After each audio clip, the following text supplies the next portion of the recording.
All right, everybody. Well, welcome to The Well, and I'm specifically talking to you people who are watching through the camera right now, because all of us have already been gathered here for a few minutes. We have already taken communion. We have already prayed. We have done all this stuff.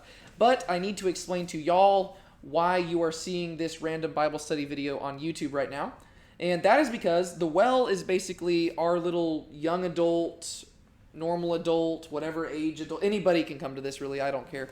It is our Bible study group that meets every Tuesday night here at my house.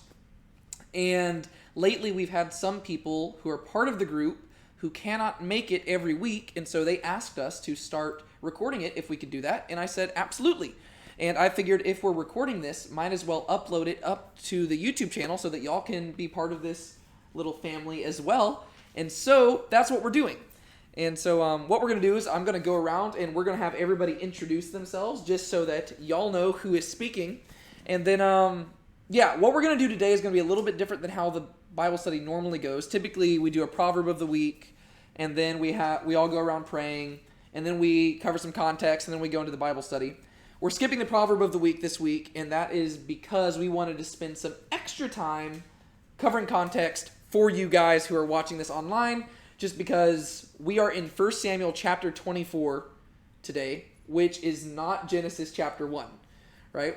We are, y'all are kind of jumping into this Bible study a little bit late, and we are literally in the back half of the book of 1 Samuel, and so I thought what we could do is we could spend a little bit more time covering some context so that y'all will be able to join in with us and just kind of track with us as we go forward. And so hopefully every week you will be seeing not only the regular videos that I'm doing, like the prophet videos and stuff like that, but you'll also get to join in with us for this Bible study as well. And so that's cool. Also, if you don't know who I am, my name's David Tate. Welcome to Now Let's Be Honest. Be sure to like and subscribe. All right, let's start over here.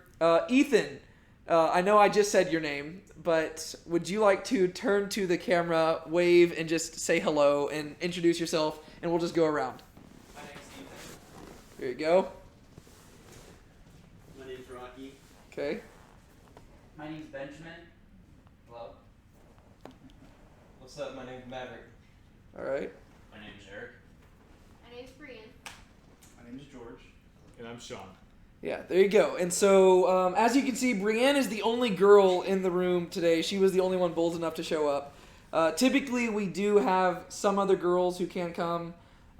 We might have more people showing up later. Sometimes people just walk in late, and so there might be people who just walk in the middle of Bible study. That's totally fine. And there might be people who leave in the middle of Bible study. That's also fine. It's okay.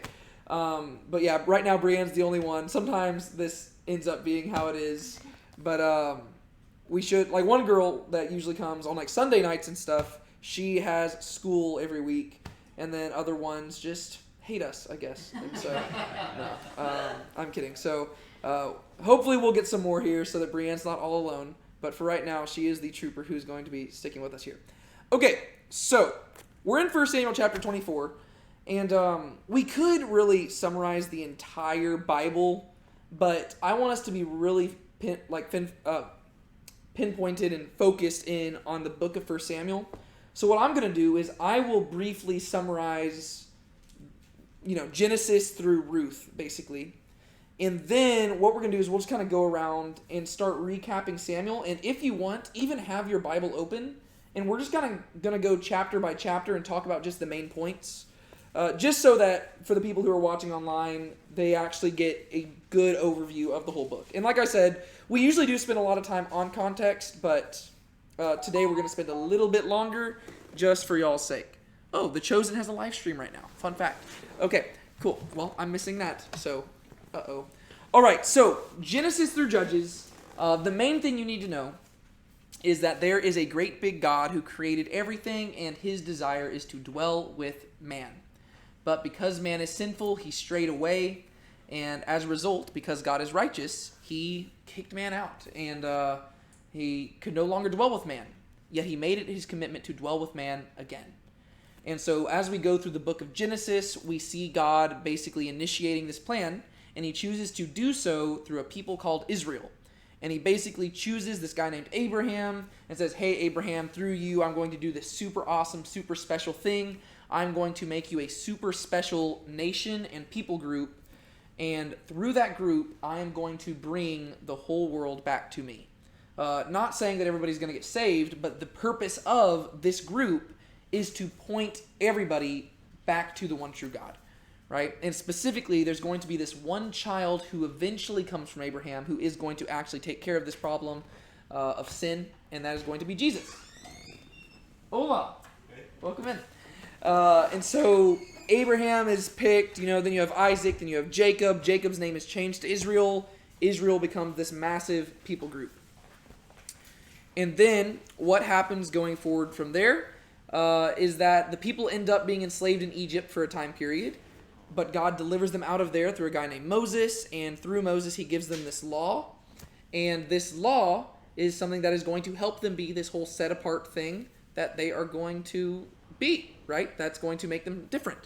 And God says, okay, if you obey the law, things are going to go well for you whenever I give you the land that I'm going to give you. But if you disobey the law, it's going to go badly for you. So it's highly in your best interest to just obey the law. And they say, huzzah, we shall. And then they go into the promised land, and then Morgan Freeman's voice comes in on the overhead narration, and it just says, and they did not. Because they didn't obey the law, they did not follow the commandments of the covenant. Instead, they fell away into sin, and you have the time period of the Judges, which is probably one of the most crazy time periods ever. If you just want a crazy Bible story, flip to a random page in the book of Judges, and you will have a crazy time. It is a remarkably ridiculous book. And by the end of the book of Judges, the holy people of God are doing things so unholy and heinous that it would make the most wretched, evil person blush. And the way that the author of Judges summarizes things is that he says there was no king in Israel, and everybody did what was right in his own eyes. There wasn't supposed to be a king in Israel because God was supposed to be their king, but apparently people have a difficult time serving that which they cannot see. And so we end the book of Judges, and Ruth takes place in the time period of Judges, right?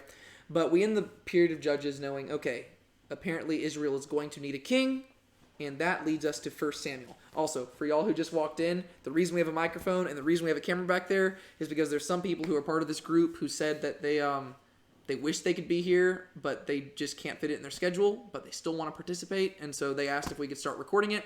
So that's what we're doing. And so, just an FYI, that is why this stuff is here. So, there you go. Don't let it make you nervous or anything. That's what's happening. Okay, so I summarized us through Judges. Oh, and also, because this is our first time recording it, we're going to spend a little bit longer on context, just so that the people watching it know what's going on. And so, just flip to 1 Samuel chapter 1, and let's just kind of do a play-by-play. Hopefully, let's not spend a long time on each chapter. Like, we don't need to spend 5 minutes on one chapter, because if we're in chapter 24, that's going to take a really long time. So let's maybe try to keep it like 1 minute or less, summarizing it. Maybe some chapters will require more than that, but can somebody just kick us off and tell us what happens in 1 Samuel chapter 1?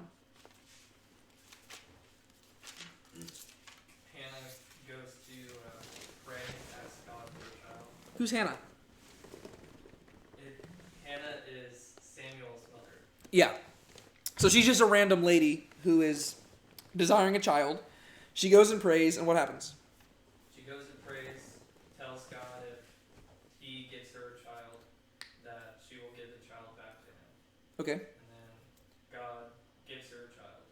Yeah.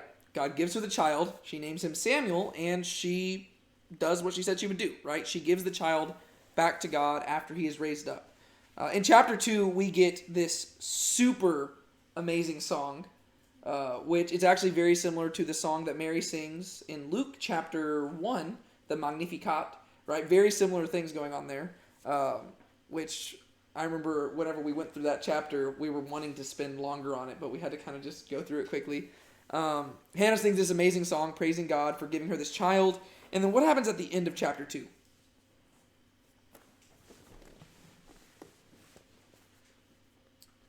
We're introduced to Eli and his sons, but what happens there? Eli's family's judged. Yeah.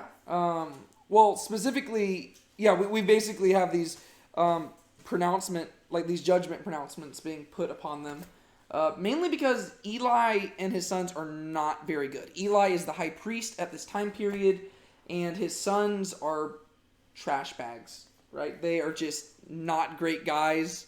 They are the definition of spiritual leaders who are using their power for wicked reasons, and they're really abusing that. You ever seen The Hunchback of Notre Dame, the movie? Yeah, like Cloud Frollo. I don't know. That's a really underrated Disney movie that people need to go see. It's an amazing animated movie, but the villain in that movie is terrifying to me because he is probably the most realistic villain there is. Because he is a priest, or he's a religious official, but he uses his religious beliefs to justify some wicked, evil things, and he abuses his power, and that's terrifying because there's people like that.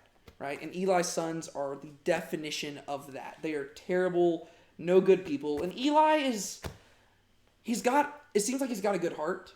He's just not a good father, right? He doesn't discipline his kids right. And so he's very spiritually minded, but he just doesn't know how to take care of his kids. And so you kind of get a mixed bag there. And we're going to see this throughout Samuel. There isn't a lot of black and white in Samuel. Everything is shrouded in ambiguity and grayness, which I think just testifies to the time period of the judges. But it also just shows the difficulty of morality, honestly. We want things to be black and white and very clear. But even in the story of David, there's things where we're like, okay, was that good or bad? I don't know. And we have to figure it out. So, yes, Eli and his sons, they're no good. And Eli is going to be judged for this, right? We go into chapter 3. And what happens in chapter 3? The Lord speaks to the little boy Samuel and calls him. He actually does this 3 times, but he actually goes to Eli, but he says to him, "I didn't call you. Go back." And the 3rd time he says, "Go back and lie down." He says to him, "Speak, Lord, for your servant. Speak, Lord, for your servant hears." Yeah, so whenever there's this whole weird encounter, Samuel's really young at this point because remember Hannah gave him back to Eli, and now Samuel is dwelling with Eli over at Shiloh, and God starts talking to him, and they don't realize that it's God at first, right? That's the big question. Samuel thinks it's Eli calling him, and Eli's getting frustrated, being like, "Dude, I'm not calling you." Then they realize it was God. And so this is kind of God prophetically calling Samuel into ministry. And he tells Samuel that the stuff that he promised to happen to Eli is going to happen very soon, right? And so it's very ominous, and this is what Samuel has to report to Eli the next day. Eli's like, "So what was that about?" And Samuel's like, "Yeah, you know how your dad, how God said you're going to be judged? That's happening sooner than you expected." Then we go to chapter 4. Chapter 4 is pretty significant. What happens there? We have a kind of fun story. About the Ark of the Covenant. The Philistines captured the Ark. Yeah. The Philistines captured the Ark of the Covenant, and how did they happen to come across the Ark of the Covenant? Soldiers brought the Ark out because they thought the Ark was going to save them. Yeah, so the people of Israel are going to battle against the Philistines, and here they are getting ready to fight, and they are nervous, and their legs are shaking, and they're like, "Oh no, you know what would actually help us win this battle? If we went and got that special golden box." They're basically treating the Ark of the Covenant as if it was a idol, right? Which the Ark of the Covenant, biblically speaking, is a very significant thing because it is where God's presence came to dwell. But the thing is, they are treating this Ark of the Covenant as if it is God, or as if it's like some magic totem that can help them out. Whereas really, they didn't need the Ark of the Covenant there. They just needed to trust in God. But they were trusting in the golden box more than they were trusting in God. And so God allowed the Ark of the Covenant to be stolen. And so, what happens at the end of that chapter whenever Eli learns? Well, actually, first off, who gets killed in the battle? Hophni and Phinehas, Yes, Hophni and Phinehas, who are who? the sons of Samuel. The sons of Eli. Yeah, the sons of Eli, they get killed in the battle. Yikes. So what happens whenever Eli hears this news? He falls backward and breaks his neck and dies. So he does fall backward, break his neck, and dies, but does he do that in reaction to the news that his kids died? No. No. He died. What is it that causes him to fall backward and die? It was the ark being captured. Yeah, it was the news that the ark had been captured, right? You've got this messenger running in there, and he says, the Philistines have won the battle, and moreover, your sons have been killed, and moreover, the ark has been captured. And it specifically says, and when he heard the ark had been captured, he was terrified and he fell over, and because he was overweight, he broke his neck and died. And it's kind of dark humor a little bit, but I think a lot of the times dark humor is supposed to kind of reveal something true about the world. And I think this is another place where we just get to see the mixed bag that Eli was, right? He was a guy he was very, very spiritually minded, but not a great father. Because I understand that you appreciate and value the Ark of the Covenant, but when it comes to the Ark of the Covenant being stolen versus your kids dying, I personally think that you should probably be really, I appreciate the fact that he was so sad about the Ark of the Covenant dying that he was terrified, but really it seems like he should have fallen back a little bit sooner, if you ask me, right? You hear news that your kids died, and he's like, okay, well, just keep telling me what else happened. It's like, dude. So Eli's a mixed bag. Yes, he does care about God, but it seems like maybe he's not applying it in the way that, technically if we love God, we should love others. And I think he did love his sons. He just didn't really know how to love them well, right? And I think that's the issue with Eli. He just wasn't necessarily the most perceptive and discerning spiritual leader. And we're going to see that throughout Samuel. For some reason, there's this really big theme of fatherhood. And fathers we don't see a lot of good fathers in Samuel. Eli is not a good father. Samuel is not apparently a very good father. Jesse is not a good father. Saul is not a good father. David's not going to be a good father. For some reason, throughout the time period of Samuel, we just don't have good father figures showing up in the story, which is just interesting. I don't really know what to do with that information, but we just see it again and again. Okay, chapter 5. The Ark of the Covenant has been stolen by the Philistines. What do the Israelites do to get it back? Nothing. Oh no. So you're saying that the Ark of the Covenant stays gone? No. What happens? The Philistines, when they got it, bad things started to happen to them, so they sent it away from them. Came back to the Israelites. Yeah. So God brought the Ark of the Covenant back.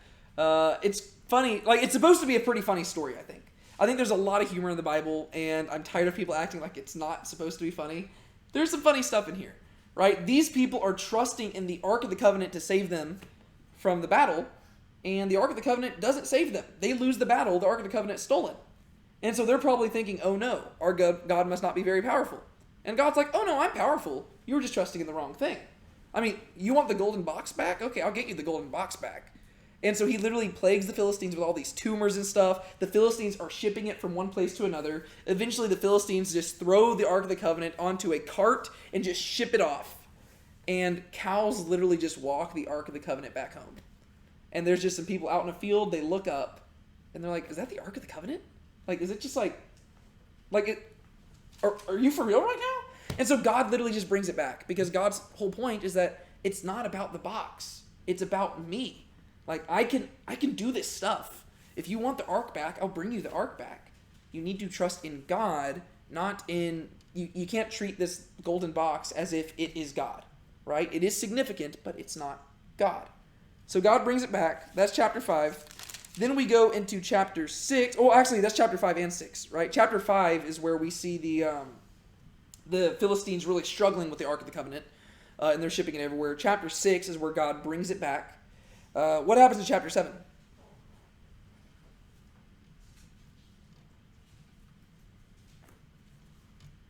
They moved the ark to a house Mm-hmm. and left it there. Yep. They move it there, they leave it there, and then let's see. I'm trying to refresh myself on this story. This is where Samuel starts hitting revival, isn't it? I believe so. Yes.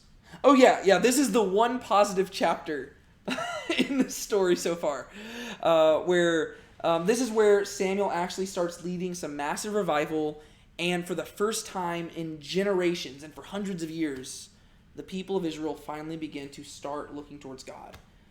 We actually have decades and decades kind of just being spanned over the course of chapter 7, where Samuel rises in prominence, and he becomes a good leader, and he gets the people to repent of their sins, turn back to God, and really it seems like the period of the judges is kind of coming to an end. Like Samuel is the final judge, and he's getting the people to actually turn back to God, and it's looking really, really good.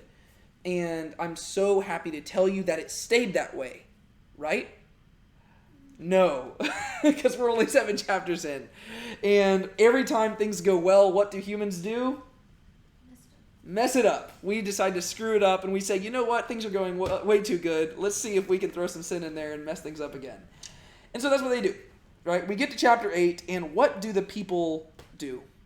They ask for a king like the nations. They say, yeah, hey, Samuel, we really appreciate all that you're doing and stuff, but could we get a new leader? And to be fair, they seem like they have good reasons for it. They're saying, you're getting older. You're probably going to die eventually. To be fair, I mean, he's still got a few decades left in him, so I'd be kind of insulted. But they're like, hey, you're getting a bit older, and your sons are not that great, right? And so we see once again that Samuel's sons also not too great. The fatherhood thing just kind of shows up there again. And so you see where they're coming from, but the way that they ask the question really betrays what their hearts are after. Because they're not just asking for a king. They're asking a king so they can be like the nations around them. And this is something that was anticipated in the books of the law, right? Where Moses told them, he's like, guys, whenever y'all get into the land that God, your king, is giving you, you're going to ask for a king. And whenever you ask for a king, you need to make sure that you are not being like the nations. Because literally the whole reason the people of Israel exist is to be holy, to be set apart. So you're not supposed to be like the nations.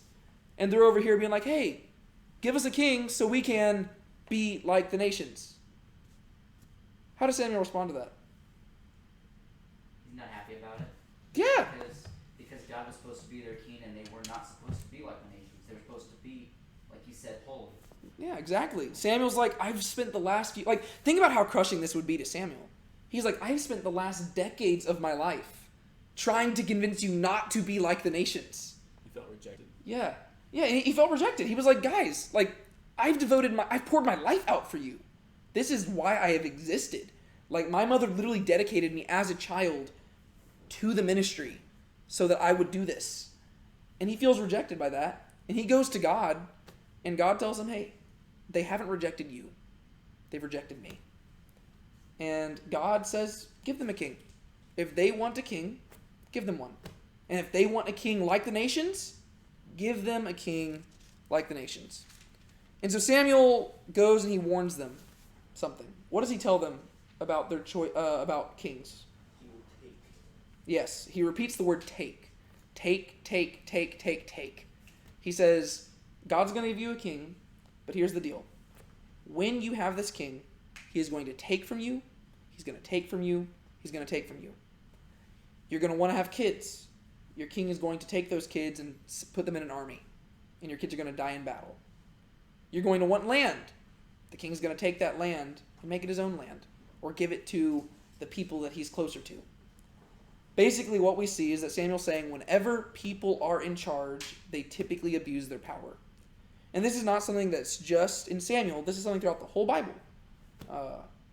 Humans, when put in charge, abuse their power. That's why whenever you get to like Ephesians and Colossians, and Paul is talking about Christian households, he talks about wives and husbands, children and parents, slaves and masters. And if you look at all those different power dynamics, he's always telling people, okay, if you are under authority, you need to submit to that authority. But when he talks to the people who are in authority, he says, don't abuse the authority, right? So whether he's talking to husbands, whether he's talking to parents, whether he's talking to masters, he says, God has given you this authority. Don't you dare abuse it.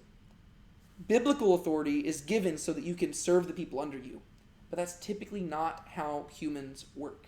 Typically, humans like to abuse authority because, hey, what good is authority if I can't use it for my own personal gain?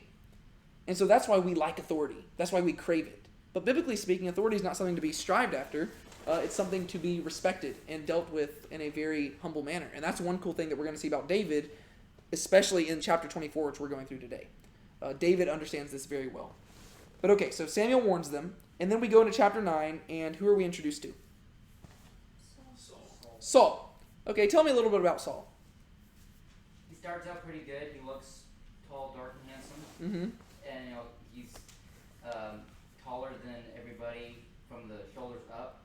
But he, as they go throughout the story, doesn't do very well. Yeah. He abuses his power and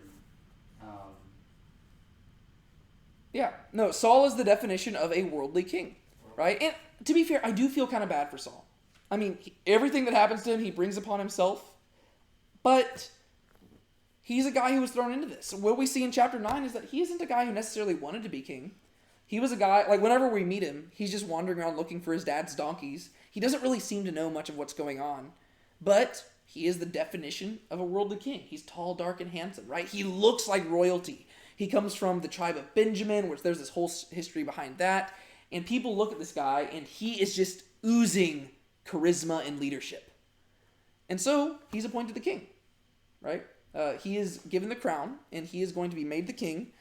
We see this in chapter 10, right, where he is finally publicly chosen as king. And do you remember whenever they're going to coronate him, what happens there? He hides. Yeah, they're looking for him, and there's like they basically have this funneling out process where they're like, okay, God is going to choose the king from among you. Okay, it's from this group. It's from the tribe of Benjamin. It's from this, and like they're looking, and they're like, okay, it's Saul. Anybody seen Saul? And it's ironic because once again, we know that Saul is taller than everybody else, and so he's not a guy who just gets lost in the crowd. So once again, it's supposed to be kind of funny. This tall guy is nowhere to be found. He should stick out like a sore thumb, yet you can't find him, and he's hiding in the baggage because he's terrified. Think about it. He is going to be, he's really in an unfortunate position. He is the first king in charge of a people who were never supposed to have a king. Right? God was supposed to be their king. And so Saul has the unfortunate duty of figuring out what exactly a king in Israel is supposed to do. He doesn't know. Right? And it doesn't seem like he really is that devoted to the law, so it's not like he's really that concerned with what God wants him to do. And so he's just going to basically start figuring it out on his own, and it's not going to go very well. We get to chapter 11. What happens there?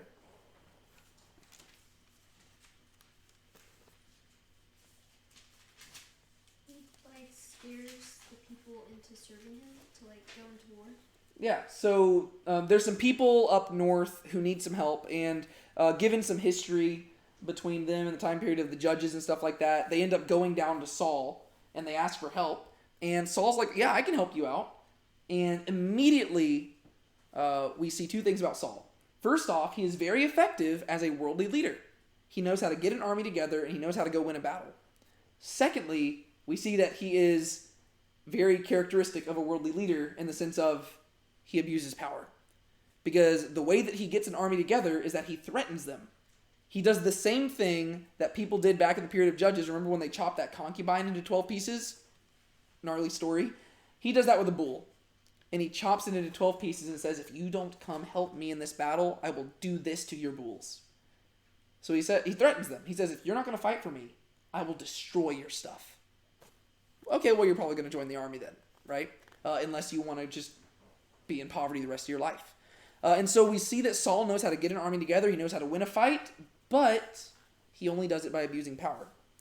Okay, we go into chapter 12, and we see Samuel kind of showing up, and he starts talking to the people again, and he's just kind of reminding them of their need to be faithful to God and to really just keep their eyes focused on God and not become like the world, right? Samuel's very concerned with this. It's not going to work out super well for them. We get to chapter 13. What happens?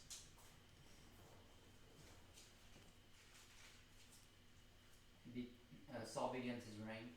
Yeah, so Saul is reigning. So we see that weird thing where, just the first verse, it's kind of confusing because we don't know exactly how long Saul's reign was. We talked about that for a while. But right off the bat, we don't know, like I said, we don't know how long Saul's reign was, but the author of Samuel is certainly trying to highlight something. And he starts highlighting a lot of Saul's failures, right? I have no problem with saying that the book of 1 Samuel is in many ways propaganda in favor of David. I think it's accurate propaganda, but it's propaganda, right? And so what does Saul do in chapter 13? What is his failure? He gives a sacrifice without Samuel there.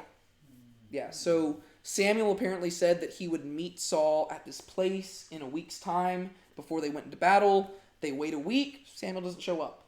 And so Saul takes matters into his own hands and he offers a sacrifice. The issue is that Saul is not a Levite. And according to the law, only Levites are allowed to function in the role of priests. And so Samuel shows up and says, dude, what are you doing? And Saul tries to play it down. He tries to play the religious card and says, hey, it's really your fault. You're the one who showed up late. And Samuel's like, that is not how this is going to work. And what does he tell Samuel there? Or what does he tell Saul there? The kingdom's going to be taken away from you and given to another. Mm-hmm. And how does he describe this other person? Man after good. Yes. The kingdom is going to be given to a man after God's own heart. Then you're just wondering, wonder what that was about. You got to hold on to that. That was in chapter 13 where it says that, right? Yeah. I believe. Okay. Then we go to chapter 14, and we're introduced to a very interesting character that I wish we had more time to talk about, but since we've already spent a lot of time on context, we're going to try to speed it up just a tad. We're introduced to Jonathan. And Jonathan might have been introduced in other chapters, but really chapter 14 is where Jonathan gets his time to shine. And we see that while Saul is not a very good... He seems like he is just the definition of a textbook king. He is doing a whole lot of nothing while trying to claim the glory for himself. His son Jonathan is amazing. Jonathan, in many ways, seems like a man after God's own heart. He is going out, he is defending God's honor, he is doing things, and it actually gets him in trouble with his dad because his dad made this stupid... He made all of his soldiers make this stupid promise that really made zero sense, but it was out of this desire to show some sort of faux religious devotion, but it was like stuff that God didn't ask them to do. It was really weird. So they make this whole promise thing. Jonathan was not there when they made this promise, so Jonathan was not aware of the promise, and so he accidentally broke the promise because he didn't know about it. It becomes this whole deal where Saul almost has to kill Jonathan, and Saul's almost going to do it. But then the people have to come to Jonathan's defense, and they're like, dude, don't kill your son.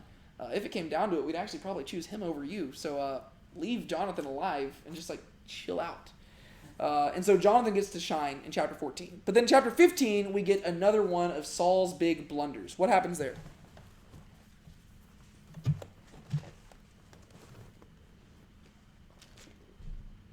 This is where they spare the king of the Amalekites, right? Yeah. And they spare the best of the oxen and the animals. Yeah. So basically, the people go off to war again, and Samuel expressly tells Saul, you need to destroy everything. Everything. And Saul's like, okay, I'll destroy everything.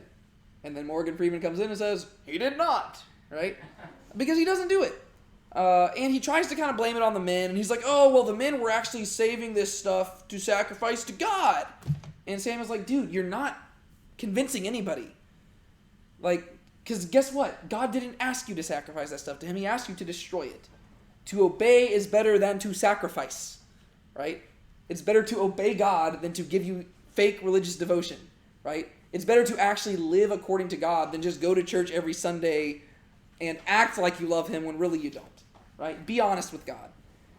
And then this is the moment where Samuel turns away from Saul, and Saul is so desperate, he's trying to make up for what he did, and he grabs onto Samuel, and as Samuel turns away, it rips Samuel's cloak. And Samuel, being the epic man that he is, uses this as an opportunity to deliver one of the best one-liners ever. And he turns back, and he looks down at his sleeve, and he looks into Saul's eyes and says, in the same way, the Lord has torn the kingdom away from you. And then he walks off. Oh, actually, he doesn't just walk off then. He goes away, and he says, hey, bring me that king that Saul didn't kill. And then he chops the guy up. And Samuel, he might be old, but he still got it. And he kills the guy, and it's pretty brutal.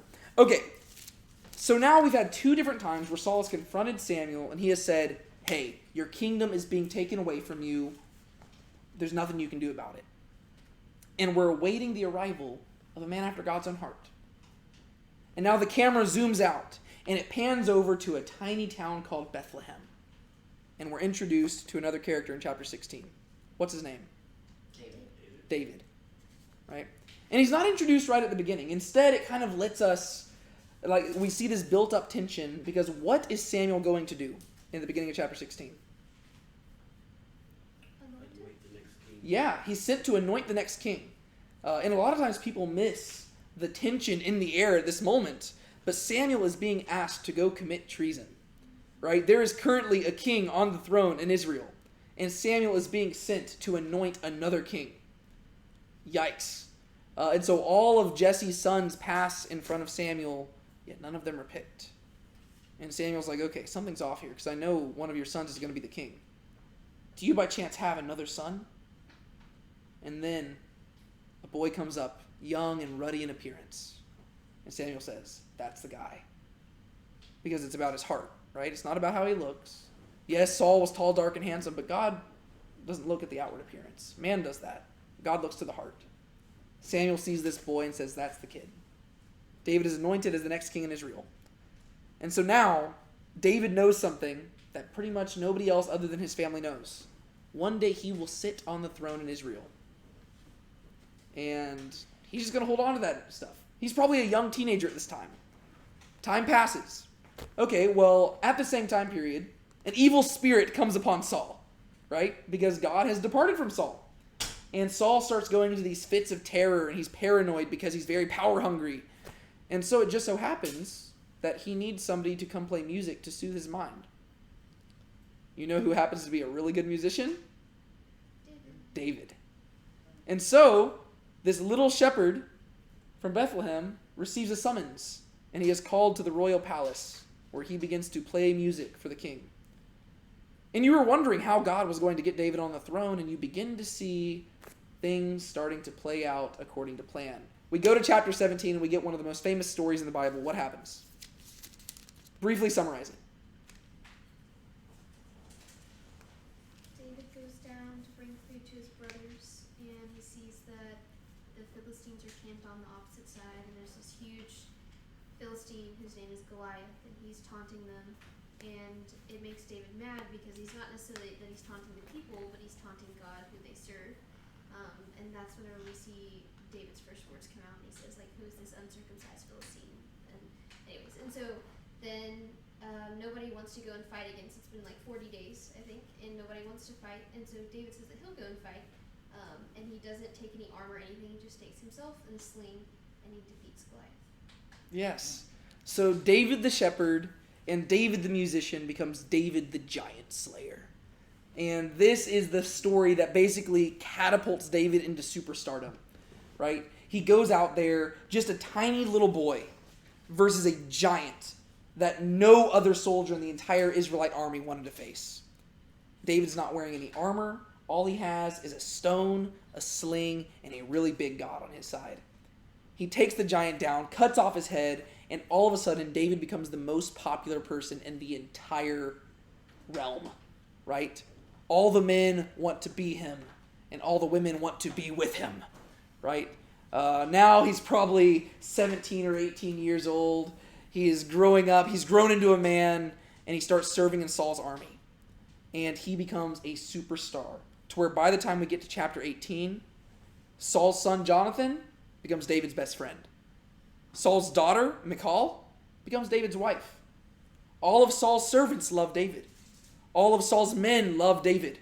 Even the women love David because when he comes in, they say Saul has killed his thousands, but David has tens of thousands. And it seems like we know how David's going to end up on the throne, right? Everything is going exactly according to plan. He is rising through the ranks, and it looks like he's right there. He is going to be the next person to get the throne. But do you know who also notices this? Saul. And Saul perceives the fact that David is just one step away from receiving the whole kingdom. And Saul is power hungry. And so Saul, who was formerly kind of a mentor to David, turns against him. And he starts chucking spears at him. And David has to go on the run. That leads us into chapter 19, where David is on the run from Saul. And eventually, Saul starts putting a bounty on David's head. And he's asking people to kill him. Jonathan obviously refuses because Jonathan is David's best friend. And he says, dude, I'm not going to betray David. And Jonathan understands that David's going to be on the throne. And Jonathan, even though he technically is the heir to the throne, he allows it. right? He is a super humble dude, and him and David both seem to have this pipe dream that one day David's going to be on the throne and Jonathan will be his right-hand man. It's never going to happen, though, because there's no way that David gets to be on the throne while Jonathan's alive. And so Jonathan's going to have to die. But they had this dream, right? They wanted to be there together, and Jonathan was willing to let David be there. But Saul is too power hungry, and so everybody's turning against him. Eventually, David's wife, who is also Saul's daughter, she hides David. David flees out a window, and he goes on the run. That leads us to chapter 20, where we have David and Jonathan making this covenant to one another, where they just kind of vow their friendship to one another, and it's a very beautiful story. But then David once again has to flee. They try to see if maybe Saul will calm down, but it becomes very evident Saul will not calm down. David runs away. We get to chapter 21. What happens there?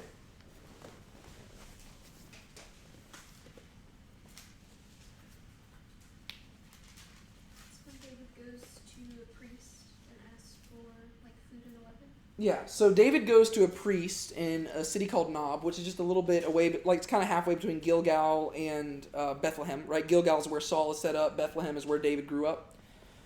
He goes to a place called Nob, and that's where the high priest is at the time. His name's Ahimelech. And he comes up to him and he asks for bread, right? Because David is on the run. He's desperate. He needs help. And he doesn't tell Ahimelech why he needs bread. And we kind of spent some time talking about that because David's lying here, right? David acts like he is on business for Saul, and he just overtly lies to this guy, and this guy helps him out. And the majority opinion of people, like most scholars, if you read this, they'll say that David was wrong for lying and that this just shows his sinfulness. I am not entirely convinced of that. I think that the Bible does very clearly demonstrate that David is a sinner. We're going to see that a lot in 2 Samuel. But I think it would kind of go again. I'm not saying that David didn't sin in any of these time periods. I think he was definitely a sinner. But we have to realize that the author is choosing to highlight selective moments, right? And right now, we're still seeing David's rise to power. I don't think he would highlight David's sinfulness at this point. I think the reason why he lies to the priest is because he's protecting him. If he overtly told the priest, hey, I'm on the run from Saul, will you help me? Then he'd be asking the king to commit treason. The priest to commit treason.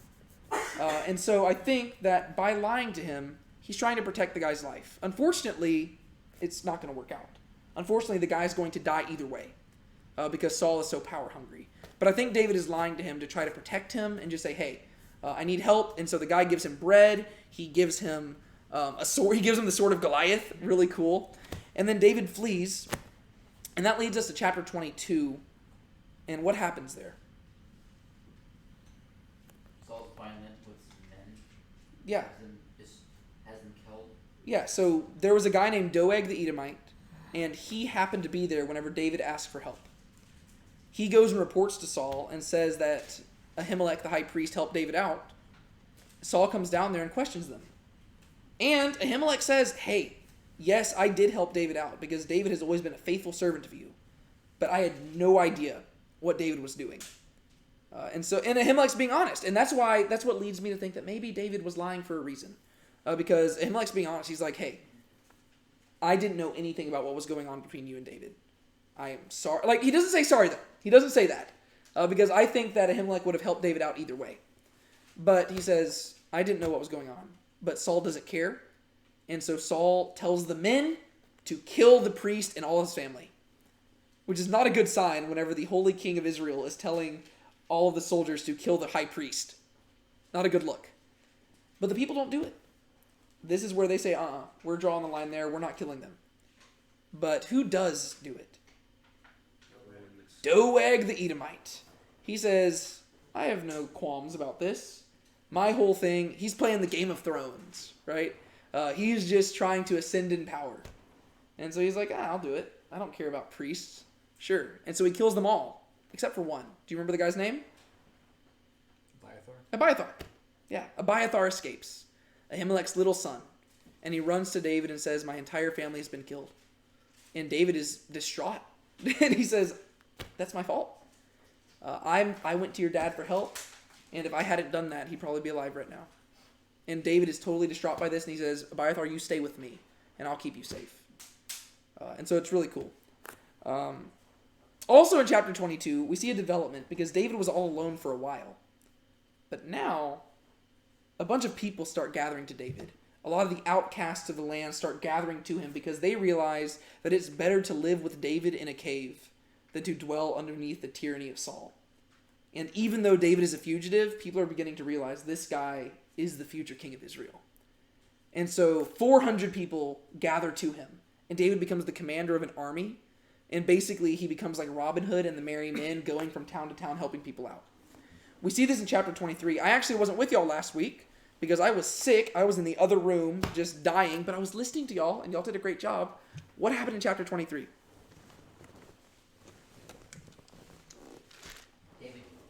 Continues to flee from Saul because Saul's chasing after him to kill him. Mm-hmm. Because he knows that David's obeying God and he's just not being what a good king should be. Yeah. He's not even reigning as a good king. He's just wanting David killed. Yeah. No, yeah, so Saul is so hyper-focused on David that he is letting his entire kingdom fall apart. And David is a fugitive of the state, yet he is being a better king than Saul is. Because while he is a fugitive, David is going out and helping people out.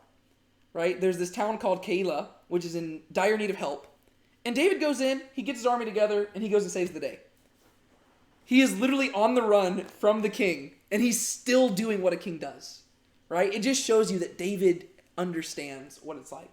And specifically, we see how he interacts with God. He sees these people in help, yet he doesn't just jump in there and say, yes, I need to help. He says, God, would you have me help them? And God says, go help them. And he says, God, how would you have me do it? And God says, do it this way. And so David is always asking God. And what's interesting is that the Hebrew word for to ask is Shaul, which is the same word for Saul. Right? So Saul's name literally means to ask, but he never asks of God. Whereas David is always asking of God. So Shaul never Shauled, but David Shauled. It's kind of punny, right? And so David delivers the people. And then we have this really cool little moment where Saul's pursuing David. And it says he's pursuing David every day, right? Because Saul is so hyper-focused on destroying David. Which is ironic, because the reason why Saul wants David killed is because David is a threat to his power. But because he's so hyper-focused on David, Saul is letting his kingdom fall apart. And so he's not going to have any power left if he's so focused on David. But that's just how sin is, right? It corrupts you so much that you just lose track of where you're heading. We have this cool moment where Saul is pursuing David, and they're literally around the mountain from one another. And it seems like Saul is about to catch him. And then all of a sudden somebody shows up and says, the Philistines are upon us! And Saul's like, oh no! And he has to go take care of that. And so we see God providentially saving David from Saul. And that, at long last, now that it is 8:10 p.m., now at last we have arrived at 1 Samuel 24, which is what we're covering today. And honestly, this chapter in itself, it is only what? It is 22 verses long. We could spend hours on this one chapter. It is such a good story, and it's probably one that you've heard before. But what say y'all we actually start going through it? Sound good? Now y'all know the whole story, so that's nice. Okay. I'm just going to read. We're going to do one paragraph at a time here. All right. When Saul returned from following the Philistines, he was told, behold, David is in the wilderness of En-Gedi. Then Saul took 3,000 chosen men out of all Israel and went to seek David and his men in front of the wild goats' rocks. And he came to the sheepfolds by the way, and there was a cave, and Saul went in to relieve himself. Now David and his men were sitting in the innermost parts of the cave.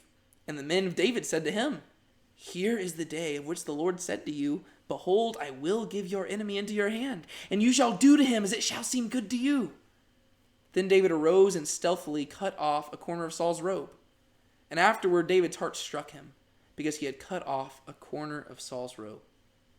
He said to his men, the Lord forbid that I should do this thing to my Lord, the Lord's anointed, to put out my hand against him, seeing he is the Lord's anointed.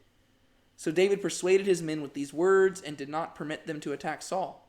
And Saul rose up and left the cave and went on his way. Oh man. Now this is some good stuff. This chapter is where we really get to see what it means to be a man after God's own heart. Right? We've seen elements of this. But right here is where David just is he's passing with flying colors. This dude is amazing here. What happens? He has the chance to basically murder Saul, Mm-hmm. like right in front of him, but instead he just cuts off a section of his robe and doesn't kill him. Yeah. And this shows Hesed, loving kindness, Yes. which endures forever. Oh man, Benjamin's bringing my word Hesed in here. Don't make me go on a rant about that. Yes, he does show Hesed to Saul. But this is remarkable. I mean, just put yourself in David's shoes, right? You have been on the run from this guy for we don't know how long. It seems like, all in all, David's going to be on the run for about 10 to 12 years of his life from Saul. We don't know at what point this is taking place, but it's somewhere during that time period. And we know from the last chapter, Saul has been pursuing him every day. This has got to be draining. And to make things even worse, I guess, David knows that the kingdom's taken away from Saul, and he knows that he's going to be king. It's just a matter of how is he going to be king. And so it seems like what his men say to him here makes logical sense. Yeah, God has given Saul to me. It seems like, and we know that David doesn't have a thing against killing people. I mean, he's a soldier, right? And so it makes sense to kill the person who is being he's a tyrannical governor of the entire nation, right? He is a tyrant, he's wicked, he's oppressing the people, he is right here in front of you, and you know that if you killed him right now, you could make the place 1,000,000 times better. It would be so easy to just walk up, and he's defenseless too, right? Think about the posthumous embarrassment that Saul would experience. Here he was so power hungry, and he would have to go down in history for dying while using the restroom.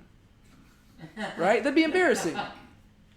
It would be so easy for David to take advantage of the situation and kill Saul.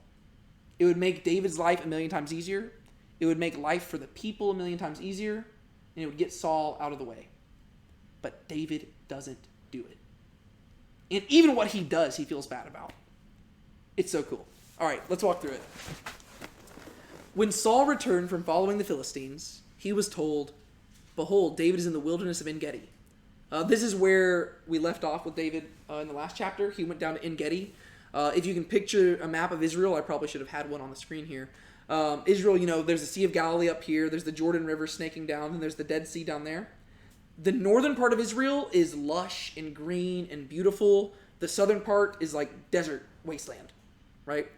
David's in the south, right? It's literally the Dead Sea. It's the lowest part, on earth, right? It is the lowest place on earth.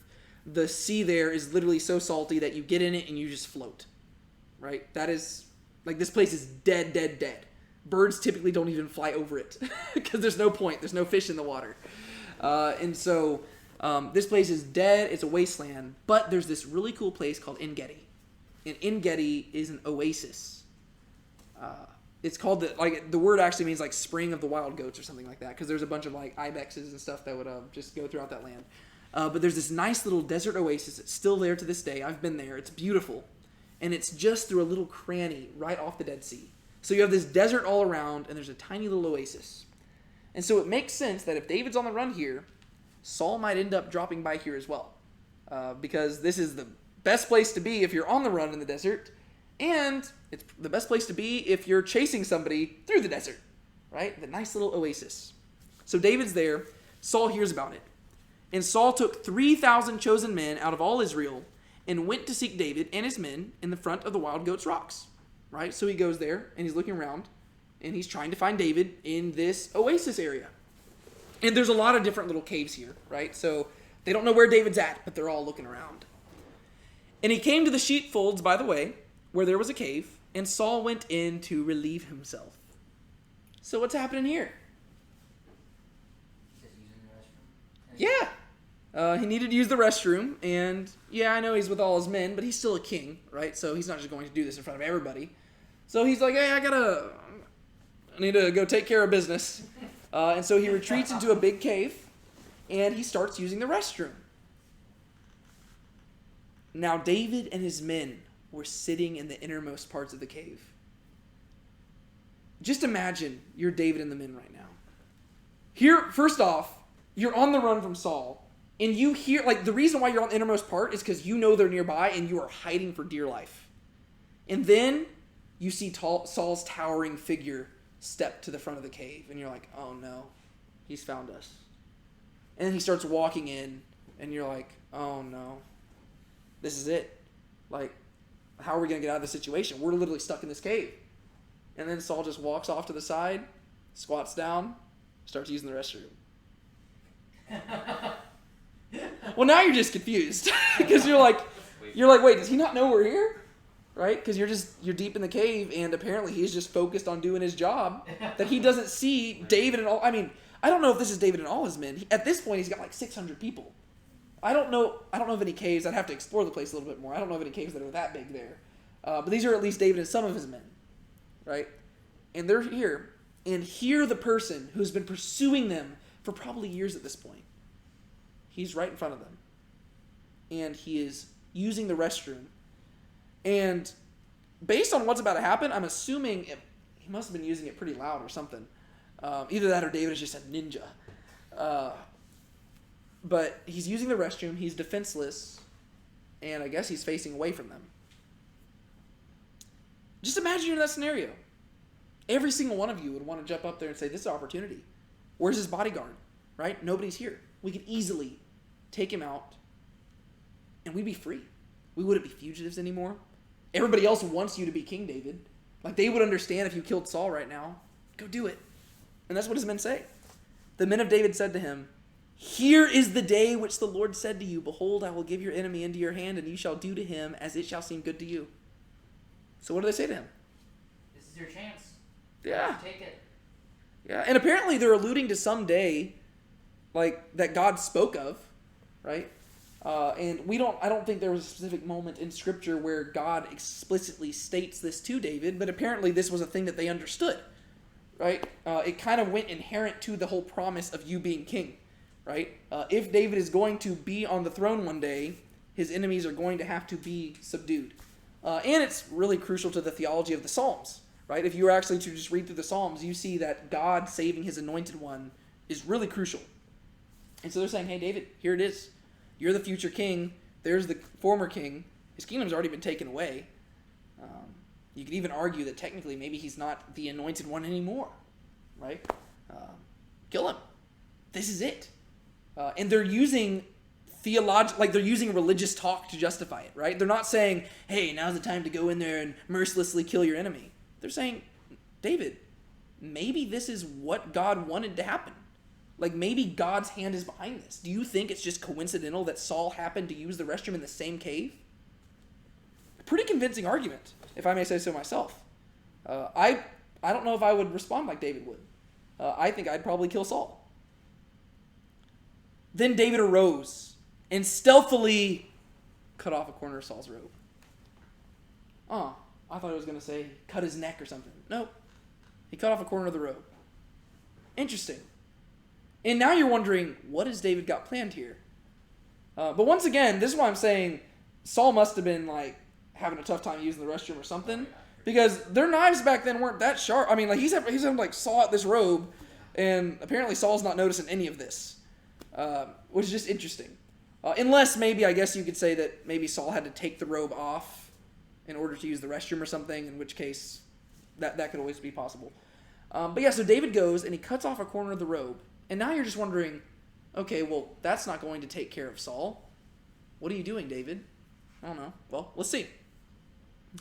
But before we can actually see what David's plan was, afterward, David's heart struck him. And, okay, what did we know about David before he was even introduced to the story?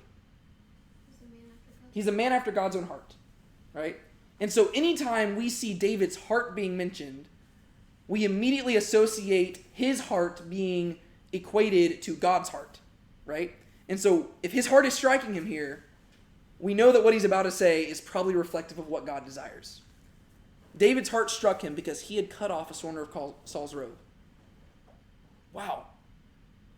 Why? So David's feeling convicted. He's like, oh, I can't believe I did that.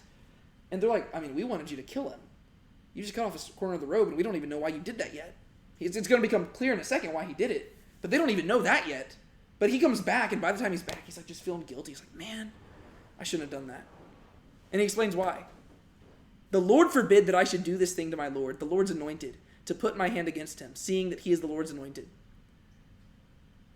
You know what the ironic thing is? Whenever we read that, we think he's talking about killing Saul. But he's not even talking about killing Saul here. He's talking about cutting off the corner of the robe. He's like, I can't believe I just did that. Who do I think I am? Touching this guy's robe with my knife. Like to him, what they suggested didn't even earn a response. He's like, of course I'm not going to kill Saul. That's weird. But let me ask a question real quick. Why would David not kill Saul? God's put him as king for the time being. Yeah. But I thought Saul's kingdom had been torn away from him. Well, he's still alive. He's still king. It's true. What would happen, politically speaking, okay, let's just say this. What would the people throughout the nation think about David if he killed Saul? You'd think he's like the nations. They would think he's like the nations. Well, it's like he put himself on the throne, not God. Yeah, he put himself on the throne, right? That was the issue that we saw before with David. Remember whenever he was rising through the ranks and stuff? David did not in any way want people to mistakenly think that he had worked the political system to put himself on the throne. He doesn't want that in any way whatsoever. If he is going to end up on the throne, God is going to have to put him there. Because God made him a promise.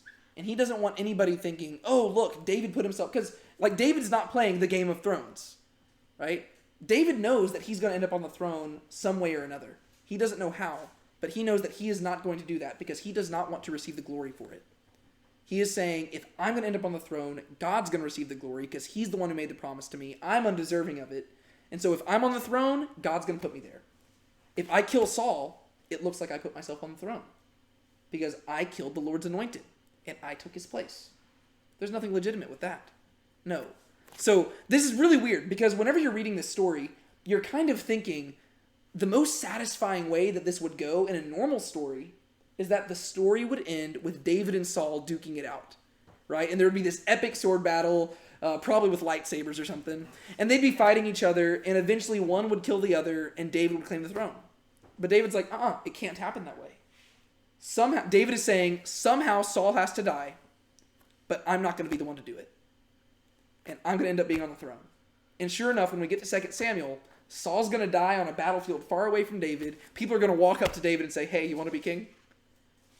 And then, nobody can say that David worked his way there. Instead, David was simply faithful to God all along the way, and God put him on the throne. That's cool. And that's what a man after God's own heart does.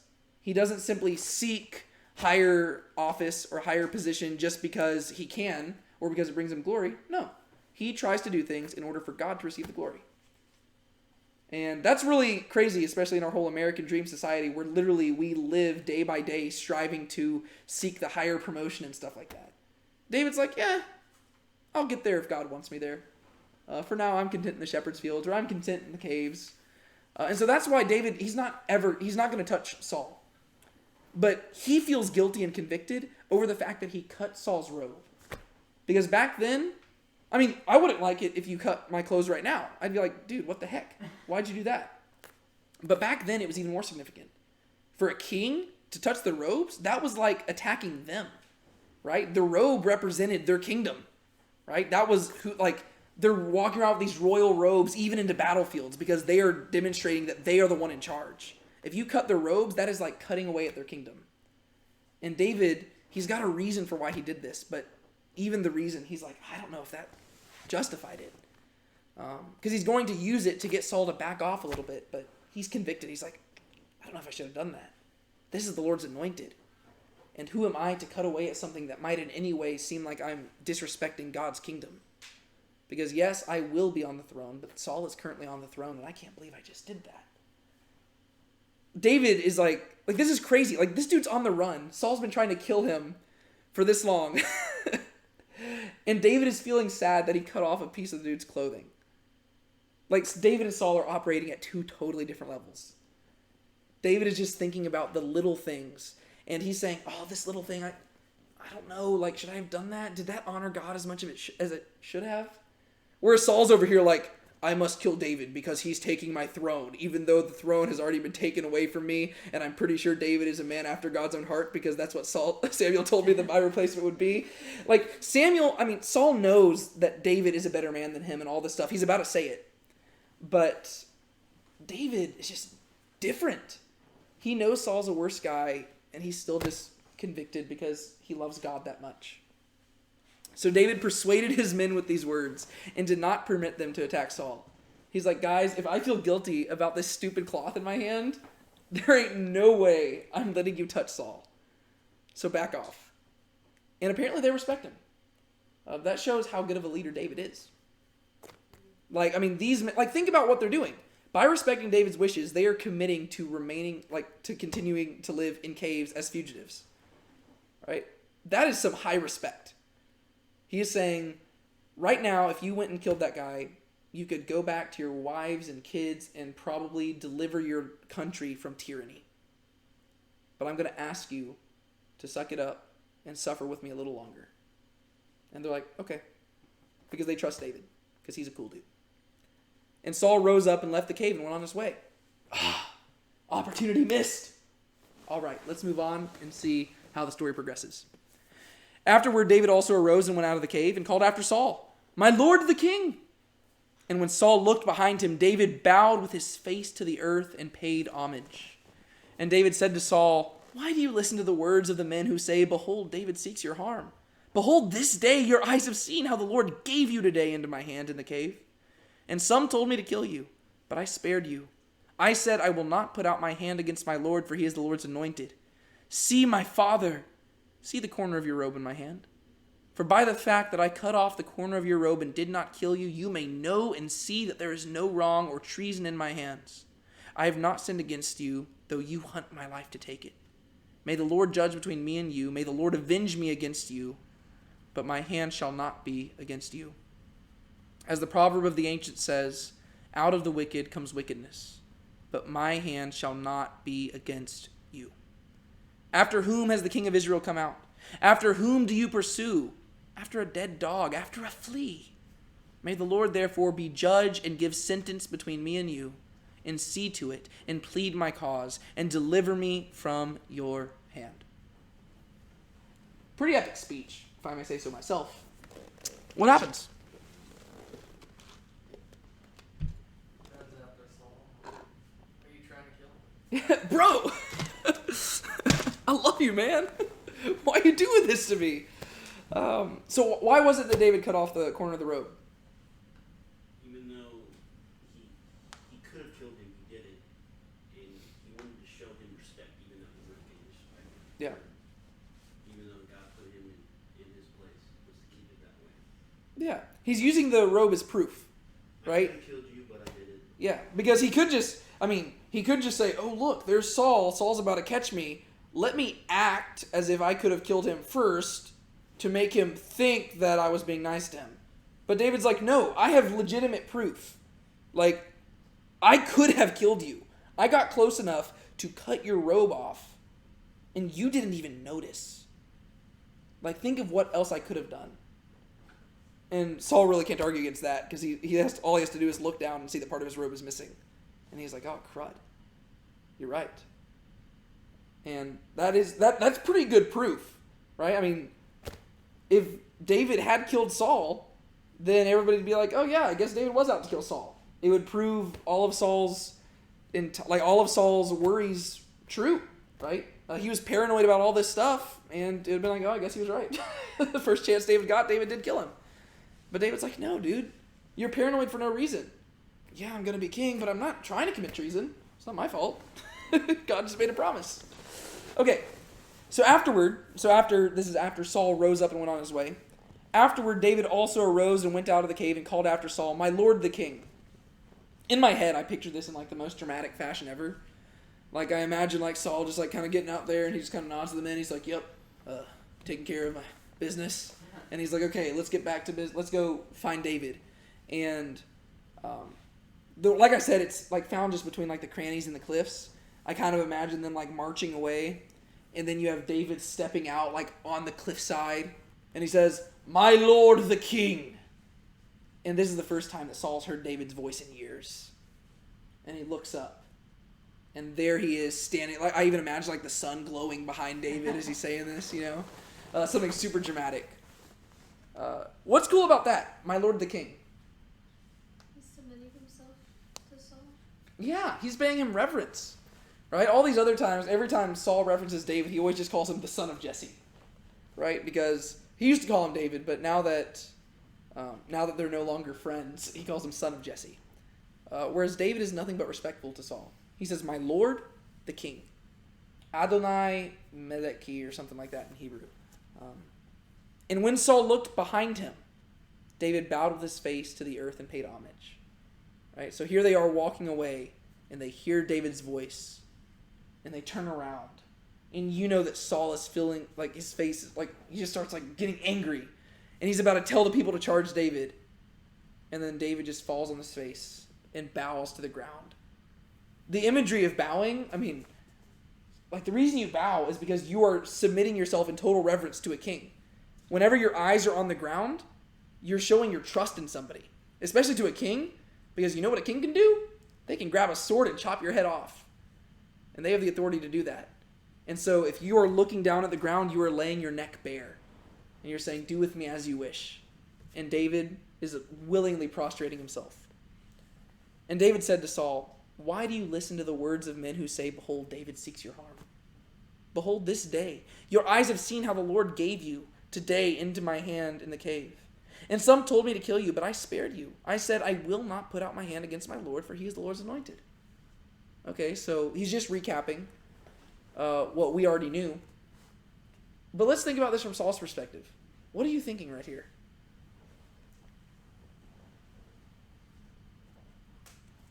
He's probably confused about why David's doing this, because he's probably thinking that he should kill him and take his life.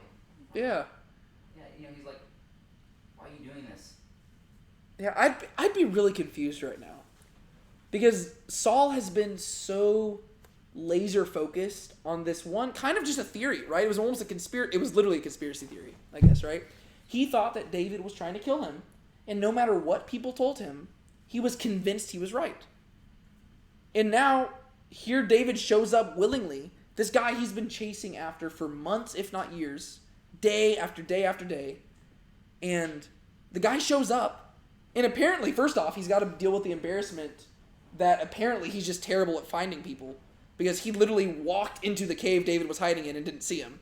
So there's that embarrassment. But then there's also the embarrassment of being wrong, right? Nobody likes admitting they're wrong. And Saul has literally been allowing his kingdom to fall apart because he was so dedicated to this theory. Like, he was willing to allow the Philistines to take over so much land just because he is so adamant that David is trying to kill him. And now here David is saying, "I've got proof that I'm not trying to kill you." Like, this whole conspiracy theory thing, this thing you chasing after me, you're just making it up, man. You're just paranoid. I have done nothing but serve you all my days. And so if I'm Saul, I'm just like, oh man, this is just confusing and embarrassing. Like, you've got like 3,000 soldiers here who are just looking at you like you're just cuckoo for Cocoa Puffs now. They're like, "Dude, we thought David was trying to kill you too, but obviously you were just making that up." Like, David is literally standing here, and he didn't kill you. We didn't even follow you in the cave. He had an opportunity. He didn't kill you. Like, we would be bowing down to him right now if he'd done that, and he didn't. This is just a crazy moment. So why do you listen to those who say David seeks your harm? Those people are obviously dumb. They don't know what they're talking about. Behold, this day your eyes have seen how the Lord gave you today. Notice how he does still say that God gave it to him. Right? He gives credit to God. And so it's kind of weird. He says that God gave Saul to him, but at the same time, he didn't think that God wanted him to take Saul. Does that make sense? It's like God did give Saul to him, but at the same time, it was not like it was really like a test, right? Like, God did allow Saul to walk in that cave. God did present him before David, and technically David's men were correct. But David was corrector because he knew the heart of God, right? And so that's, once again, just what's really cool about David. Yeah, his men were right. God did give him to you right here. But David's like, there's another way. Maybe I don't have to kill Saul. Maybe I just have to demonstrate to Saul that I don't desire to kill him. Maybe that will calm things down. See my father. He calls him my father. Right? That's what I'm saying whenever... I don't think he's just being reverent here. I think David genuinely views Saul as a father figure. I mean, Saul was the guy who took notice of David whenever his own father didn't. Right? David was just in the shepherd's fields, and Jesse never took notice of him. His family neglected him, even though he was now anointed as the future king. Saul valued this musician from Bethlehem. He valued this boy who slayed the giant. I think David genuinely viewed Saul as a father. And so he has his own father figure. And he technically is his father-in-law. And the father of his best friend. He's father in many ways. And he views him as a father. And his father's turned against him. See, my father, see the corner of your robe in my hand. For by the fact that I cut off the corner of your robe and did not kill you, you may know and see that there is no wrong or treason in my hands. See, I don't have blood in my hands. I don't have your head in my hands. Remember how he had the head of Goliath in his hands at one point? He says, I don't have that. He literally could have cut off Saul's head with the very same sword that he killed Goliath with, because he has that sword now. But he says, I didn't do that. Instead, I took my little knife and I cut off your robe to show you I have nothing against you. Stop trying to kill me, Dad. Like, it's getting really tiresome. I've not sinned against you, though you hunt my life to take it. This is what a man, do you see what a man after God's own heart does? I have not sinned against you, though you're trying to kill me. What does that say about how we should react to people? Right? We should be like God to them. We should show love to them regardless of how they treat us. Yeah. We typically think, okay, I just need to bear with people if they're rude to us. No. If you're following David's standard, you're killing people with kindness. Right? I don't care how much of a jerk they are to you. I don't care what they do to you. You are supposed to treat them as God treated us when we were in the depths of our sin. David's like, you were trying to kill me, and I felt guilty for cutting your robe. That's how, totally different perspectives here. This is how a man after God's own heart responds. Saul is living like a king like the world. Two totally different things. But then I like that David doesn't back off and say, hey, let's just call it a truce. He says, may the Lord judge between me and you. May the Lord avenge me against you. He says, hey, Saul, all because I'm saying that I don't want to kill you doesn't mean that we're on good terms right now. I think that there's a God in heaven and he is going to make a decision between me and you. And you have done stuff against me, and I trust that God is a God of justice, and he's going to pay you back for that. But vengeance belongs to God and not to me. Right? I'm not the one who's going to make that call. When that vengeance comes is up to God. The way that your life ends is up to God. I'm not going to do anything. So don't listen to other people, because I don't have so little faith in God that I think I need to kill you. I have so much faith in God that I think that he's going to take care of it on his own time, and I'm going to be the king whether I do anything or not. So David's just like, bro, I'm not going to do anything here. May the Lord judge between me and you. May the Lord avenge me against you, but my hand shall not be against you. He's like, God can do what he wants, and God will do what he wants. I'm not touching you. Because David is confident in the fact that God would not have him do that. Because he's confident in the fact that God is seeking his own glory. And he says, if I touched you, and if I did that, God would get less glory. You know who would get glory for killing Saul? David would. And David's already getting glory for all this other stuff. He's like, I don't want that. I want God to get the glory, and so if I'm going to be on the throne, God's going to put me there. But I'm not trying to kill you. As the proverb of the ancient says, out of the wicked comes wickedness, but my hand shall not be against you. You see, he's repeating the phrase again and again. My hand shall not be against you. My hand shall not be against you. Saul's hand has been against David multiple times for the last chapters. He's like, I don't care what you do to me. I'm not going to do it back. That is what a man after God's own heart does. That's what a woman after God's own heart does. Right? We don't repay evil for evil, but we repay evil with good. Right? We say, you know what? I don't care what you do to me. I'm going to respond how Christ would. As he's getting nails pierced into his arms, and he's saying, Father, forgive them. They know not what they do. And it's like, it seems like they know what they're doing. I mean, they hear you screaming out in pain, and they see the blood coming out of your body. Seems like they know what they're doing. And Jesus is like, nah, they're just living according to their sinful selves. They don't fully get it. Forgive them. I mean, this is not easy stuff to do. David is just a superstar. After whom has the king of Israel come out? After whom do you pursue? After a dead dog, after a flea. He's like, what am I? I'm nothing. I'm just David. It's like in Harry Potter, the first one. You're a wizard, Harry. What? I'm just Harry. I'm just Harry. I'm not anything special. No, you're the chosen one. David's like, God, dude, why are you giving up the entire kingdom of God for little old me? I'm just a boy from the shepherd's fields in backwoods Bethlehem. Like, why would you devote... Like, David's constantly shocked by this. He's shocked whenever God shows him attention. He's shocked whenever Saul shows him attention. Everybody is drawn to David and thinks that he is just like the bee's knees. And he's confused by it. He never gets it. He's like, I'm not that special. I'm just a guy trying to serve God. But apparently, that is the most unique thing in the world. Because there's not that many people like that out there. And so we need more humble people who are just willing to serve God. And you probably won't think you're that special. But God will know it, and other people will see it. And if you think you're special, you're probably not as special as you think. May the Lord therefore be judge and give sentence between me and you, and see to it, and plead my cause, and deliver me from your hand. He says, no, I want to be delivered. I'm just not going to do the deliverance.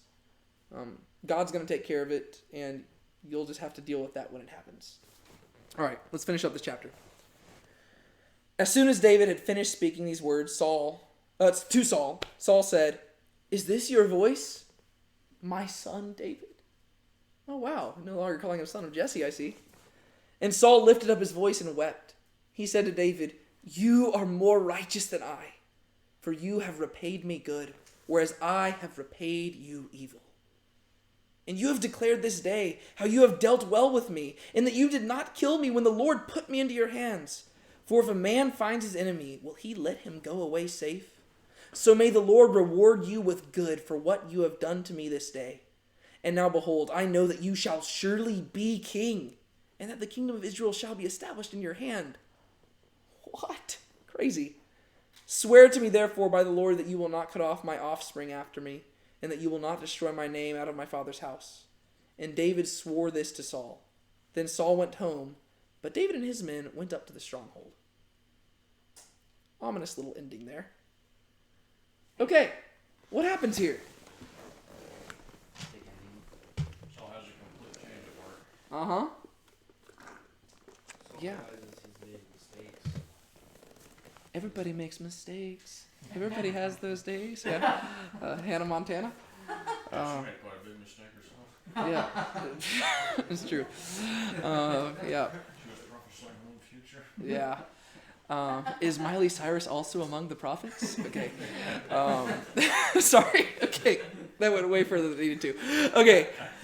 As soon as David finished speaking these words to Saul, Saul said, is this your voice, my son David? I just like that phrase a lot. Is this your voice? Like, it's almost like Saul has been blinded and deafened for the last few years. And for the first time, he is seeing and hearing clearly. And he's actually hearing David's words. Is this you? Like, can it really be you, my son, David? He's no longer calling him the son of Jesse. He's calling him his own son, the son of Saul. Wow. Like, for David, this is probably really encouraging. It's like, sweet, yeah. Dad recognizes me again. Yeah. And Saul lifted up his voice and wept. And this seems like genuine repentance. He's like, man, what have I been doing? Typically, we would see Saul right here being like, oh, well, yeah, well, I wasn't totally wrong. Like, he would start, like, trying to justify things or offering excuses. That's typically what Saul would do, but he doesn't do that here. Saul's just crying. And it's probably a really weird moment. Because Saul and 3,000 men have been... They literally traveled all the way down here trying to hunt David down. And all David had to do was stand up and quote about a paragraph of logic to Saul. And now Saul's weeping. And all the men are like, so we're not killing him? Like, is that the message you kind of picked up? Are we just not killing David? It's just a very weird and kind of awkward moment, probably. Probably nobody knows how to react. I imagine even David's feeling kind of awkward right now because he probably wasn't totally sure how this was going to go. I mean, it could have gone really badly. It could have been like, Saul just like throws another spear. But Saul just starts weeping. And I love this. He said to David, "You are more righteous than I, for you have repaid me good, whereas I have repaid you evil." This is just out of character for Saul. Like, you never see Saul saying this type of stuff to people. He is always, even whenever he's sinful and doing something really wrong, he always tries to make it look like he's being righteous. You know, whenever he slaughtered the sacrifice. Oh, well, the people needed a sacrifice. We weren't going to go into battle without worshiping God, and you were late, priest. He's trying to sound all righteous. Oh, well, we didn't kill the Amalekites and stuff because we wanted to give those as sacrifices to God. Right? Even whenever he's being called out for a sin, he always tries to make himself look more righteous than the person condemning him. But for once, he's willing to admit, yeah, you're the more righteous person here. I'm just going to admit that straight up. You win this time, David. Because how can you argue against this? There's literally no way. Like, you cannot get around the fact that you literally walked into your enemy's territory and he spared you. You just can't walk around. He literally has your cloak in the hand, and your robe is permanently damaged. And you're like, well, you're more righteous than I was. I have been trying to kill a person who I had no proof was actually trying to kill me. And you spared a person who you had definite proof was trying to kill you. That's the definition of more righteous. And do you see how the word righteous there is being defined by grace? Right? Because technically, when we think of righteousness, we think more of just like justice and what is the right thing to do. But if David was just acting off of justice, he would have killed Saul. Right? That would have technically been the righteous thing to do. You have a sinful person chasing down a righteous person. The righteous thing to do is to have that person murdered. Right? The death penalty. You try to kill somebody, you get killed. That would have been the righteous thing to do by a justice standard. But David wasn't being just, he was being gracious. And Saul says, so apparently graciousness is more righteous than justice. It's kind of interesting when it comes to knowing the heart of God. You have repaid me good, whereas I have repaid you evil. Saul has done nothing but evil things to David, and David did a good thing for Saul. David has done nothing but good things for Saul. Saul's done nothing but evil things for David. Right? And so what he's saying here is 100% the truth. And you have declared this day how you have dealt well with me, and that you did not kill me when the Lord put me into your hands. This is also interesting. You remember in the last chapter where he said, the Lord has put David into my hands. And even though God had rejected Saul again and again and again, he was still convinced that it was his God-given duty to destroy David. Whereas right here, he is, if you notice what he's doing, he's admitting that God was working against him. He says, God put me in your hands, which means that God is on your side and he's not on my side, hence why he put me in the place where you could have killed me. This is a very humble response for Saul, and it's totally out of character for him, and it's very, very weird. For if a man finds his enemy, will he let him go away safe? Now it's Saul's turn to be logical here. David didn't explain this, but Saul's thinking logically about it, and he's like, okay, if a man's enemy walks in front of him, is he just going to let that guy get away without doing anything? Probably not. So what does that say about David and David's perspective of Saul? It's not his enemy. He's not his enemy, right? That's the whole thing. Saul has viewed David as his enemy throughout this whole thing. Whenever people have asked David about this, David's like, I don't view Saul as an enemy. Saul's kind of my buddy. What's she doing in there? He's like, I love Saul. Saul is not my enemy. I am Saul's enemy because he views me that way. Saul's not my enemy. And for the first time, Saul's realizing that. He's like, oh, I guess I'm not your enemy. Interesting. I guess I was wrong. So may the Lord reward you with good for what you have done to me this day. May God do something great for you because of you doing this admirable thing. It seems like he recognizes that David could have taken an easy way out. And he's like, yeah, you know what? If I were you, I would have killed me. But you didn't. And so, because I'm so grateful for that, I'm going to pray that God will do something really good for you. But we're going to see how short-lived this actually is, unfortunately. Okay, verse 20. It's almost like every single thing that comes out of Saul's mouth is just getting crazier and crazier and more out of character. Did you ever think that the words that he says in verse 20 would come out of his mouth? And now, behold, I know that you shall surely be king, and that the kingdom of Israel shall be established in your hand. What's crazy about that? He didn't want him to be king. Yeah, that's an understatement of the century. Yeah, Saul's whole thing is that he wants to be king, even though he has had the kingdom revoked again and again and again. And he was just paranoid. Nobody has, some people, there's probably rumors going around that people think David's going to be the new king, but technically the only people who know this for certain that we know of are David's family and Jonathan. And that's just because Jonathan kind of figured it out early on. And Jonathan's like, yeah, it seems like you're going to be king. And David's like, yeah, kind of. But nobody else technically knows this. There have been rumors going around, and Saul was paranoid about it. But now here David is, and he has proven that all the other things that Saul was paranoid about were not true. And so you would think that Saul's conclusion was, oh, I realize now that you don't even want the throne and you don't want to be king. So you're not going to be king. I'm going to be king forever. That seems like the conclusion Saul would arrive at. I just called him Paul because Paul in the New Testament was whatever. Okay. It seems like the conclusion Saul would arrive at was, oh, if all these other things I believed about David were true, it probably also follows that David's not going to be king, because that's what I was nervous about. But that's not the conclusion Saul makes. Instead, he says, no, it turns out I was paranoid, but it also turns out you are still going to be king. But it's not because you want to be king, and it's not because you're fighting your way there. It's because God wants you there. Which is exactly the reason why David spared Saul.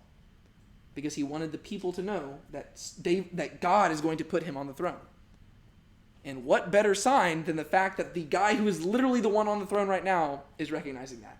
He's like, yeah, you know what? Maybe my kingdom has indeed come to its end. I mean, I probably should have picked up on that whenever Samuel told it to me the first time, and then whenever he did that whole really cool epic one-liner with the ripped robe. I guess I should have picked up on it that time too. But now I get it, because I realized that Samuel did say a man after God's own heart was going to replace me, and if I have ever seen a man after God's own heart, it is the person standing in front of me right now.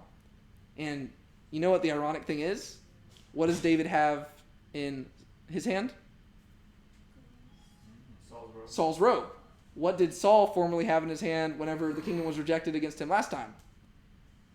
Samuel's robe, right? So he ripped the robe from Samuel, and Samuel said, "The kingdom has been revoked from you." And now David has ripped Saul's robe. Who stole the kingdom? David, right? And so you see, there's a lot of poetic parallel stuff going on here. Really cool. And so Saul's like, "Yep, you're the future king."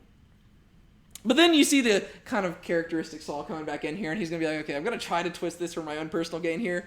"Swear to me, therefore, by the Lord, by Yahweh, that you will not cut off my offspring after me, and that you will not destroy my name or out of my father's house." What is he requesting? What any, king of the world would do. If you killed the king, you kill his whole family, because technically they're heirs to the throne. Yeah. If you've ever seen Game of Thrones, you'll understand this. I reference Game of Thrones a lot because 1 Samuel is just like the Christian Game of Thrones. But if you've ever seen anything set in a monarchy, this is typically how it goes. If we have a shift in dynasties, other dynasty has to die, because you can't have anybody else having a legitimate claim to the throne. And so, if David's going to be the king, it only follows that all of Saul's family has to die, or else there's going to be some major civil war, because there's always going to be people who are loyal to Saul. And they're going to say, no, he's the rightful king. And so Saul's like, hey, I get it, you're going to be king. Can you spare me and my family? And you'll notice, David does swear it, because David is kind. But God is going to make sure that pretty much all of Saul's family dies. And David, the thing is, David is going to be very kind and loyal and loving to the ones that survive. But the thing is, there's just not really a way this would have worked out with them living. That's just not how it works. And so they are going to die, but David's not going to be the one to do it. David is a man of his word, and if he says he's going to protect you, he's going to protect you. And it just shows his trust in God. Because David isn't the type who says, oh yeah, if I'm going to be on the throne, I have to kill your family. No, he's like, if I'm going to be on the throne, God's going to put me there, and God's going to keep me there.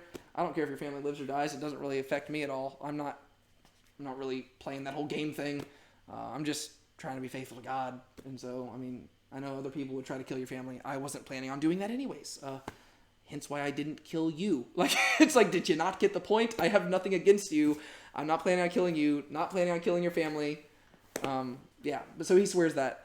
But Saul's family is going to have to die. Same thing with Jonathan. That's what I was saying. They had that pipe dream where they're like, okay, you're going to reign and I'm going to be at your side. But it was never going to happen. Like, Jonathan's going to die too. And it's sad because I really think it would have been cool to see David and Jonathan reigning together. I think that they would have held each other accountable and kind of kept each other from going off the deep end. But David swore this to Saul. Okay, then we read our last little phrase. Then Saul went home, but David and his men went up to the stronghold. What's interesting about that? You would think he would go with Saul. Yeah, it seems like everything's all patched up, right? Okay, well, because remember a few chapters ago, hey, figure out if your dad's still mad at me or not, and if he's fine, then I'll just come back home and we'll be good. It seems like everything's fine, right? It seems like things have worked out, best possible scenario. Saul goes home, and things are good, and he's probably saying, David, come on with me. And David's like, no, you know what? I think we're actually going to go back to the stronghold. Why do you think David does that? Because he doesn't trust Saul. Yeah, I think he just doesn't trust Saul. He's like, okay, this guy has had a moment of clarity, but this isn't the first time Saul has had a moment of clarity. He knows Saul's heart, and he probably really appreciates being spared right now, but he's aware of the fact this isn't going to last. Yes, he has repented, but I mean, we know this in our own hearts, right? We repent of the same sin again and again and again and again, and we're like, God, I'm never going to do this again. And then like 5 minutes later, we're like, I did it again. It's like, I'm the worst. And David's aware of that in himself. He's aware of that in Saul. And so he's like, okay, you can go home, and we're going to go back to the stronghold and wait it out. And check with me tomorrow, and we'll see if we're still friends.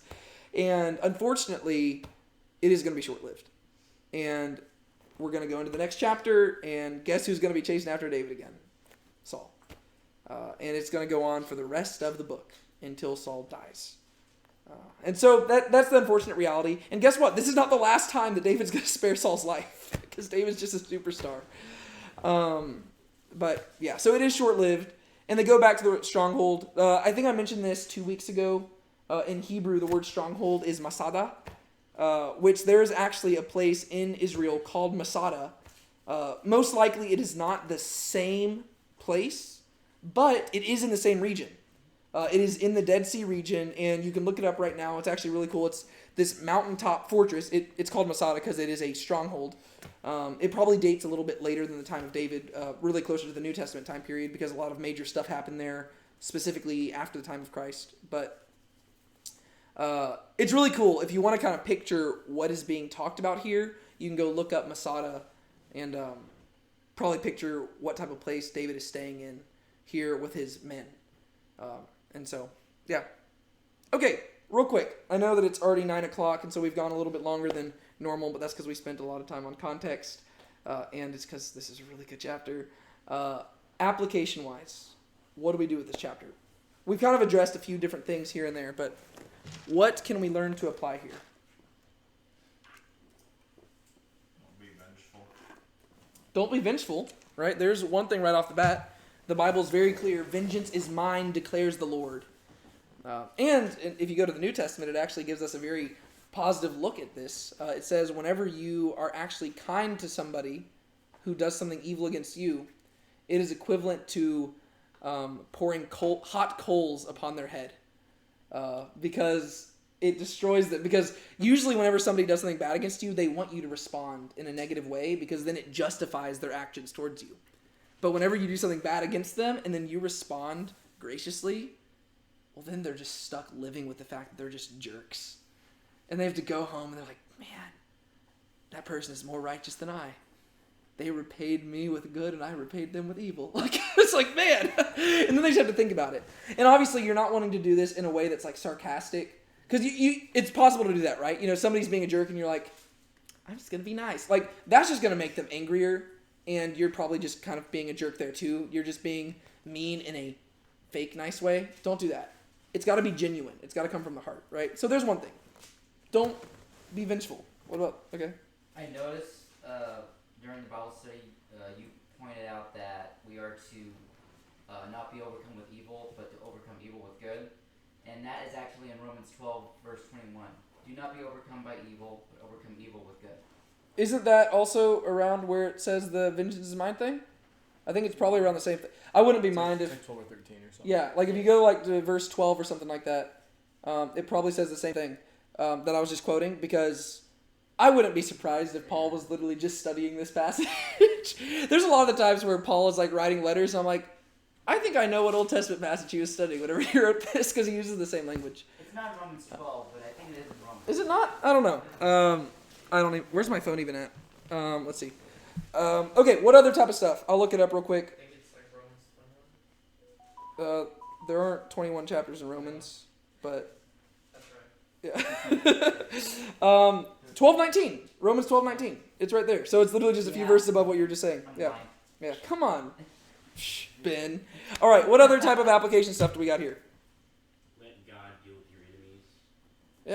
Yeah. And hopefully, I would hope nobody in this room has anybody they would classify as enemies. If you do, come talk to me. Like, we should probably figure that out. But I think that there's a really cool principle here with David about just letting God be the one who fulfills his end of the deal, right? Where he's like, hey, like David is willing to suffer more for the sake of God's glory, even whenever he can make life easier for himself. I've actually been talking with my kids about this. We're going through Philippians right now. And Paul's just talking about how he's in prison. And he's like, hey guys, I don't want you to think that this is like a bad thing. I'm actually totally fine with being in prison because it's for the glory of God. And it's just, there's this principle in the Bible about how our lives are not our own. You know, we should not be living for our own glory. And we just see good examples of this, right? David has many opportunities to make life easier for himself if he was only seeking his own glory. And he could do it. But instead, he chooses the hard path because he's focused on God's glory. Same thing for Moses.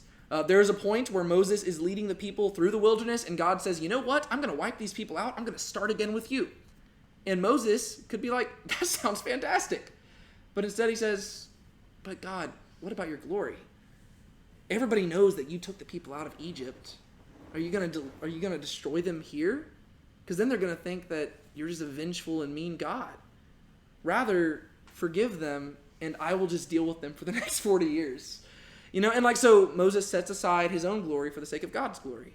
And then with Paul, you know, I doubt whenever he was growing up as a young boy in Tarsus or in Jerusalem with Gamaliel, I doubt that he grew up saying, you know what, one day I want to be bound in chains in Rome, awaiting my opportunity to testify before the emperor to fight for my life.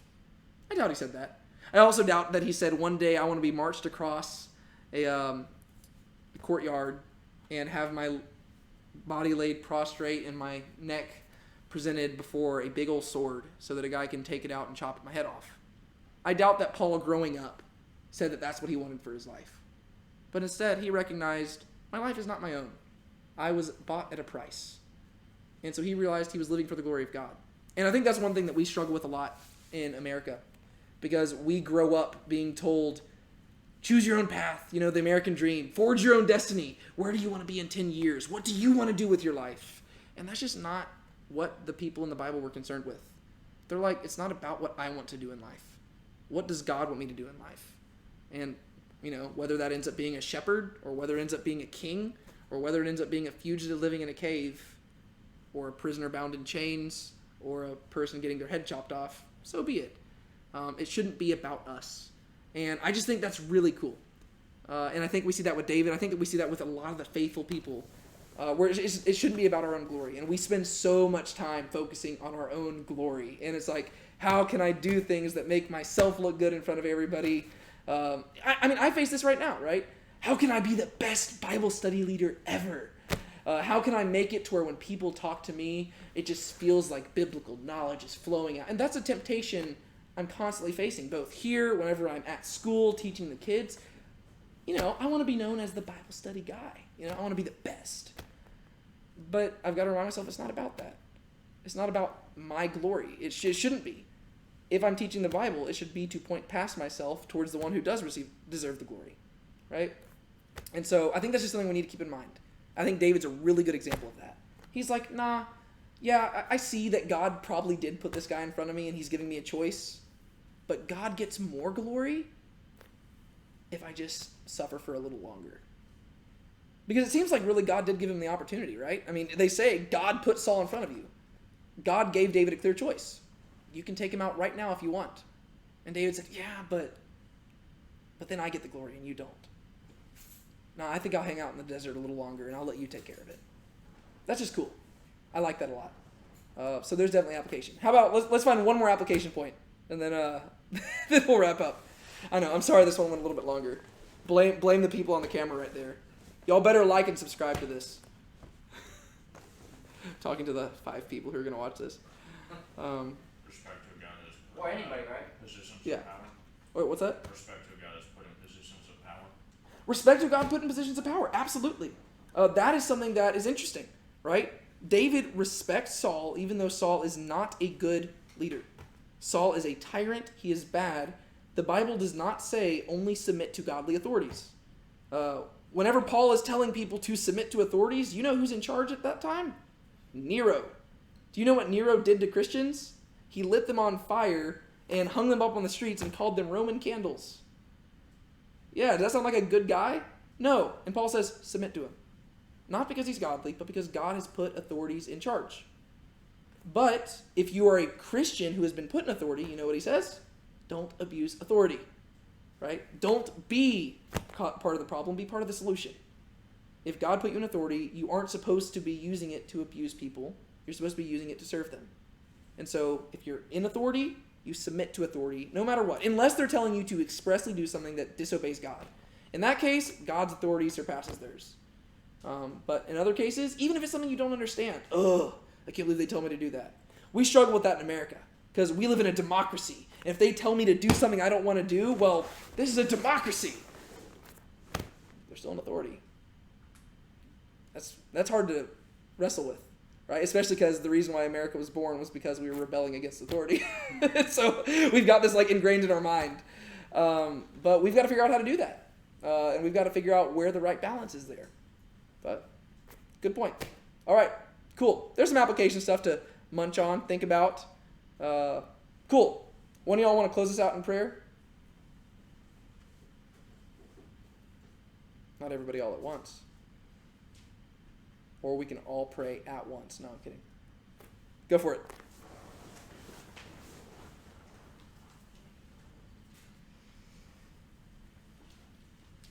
Heavenly Father, thank you for bringing us here today so that we may learn your word and application, so that we may go out into this world as good representations of you, Father.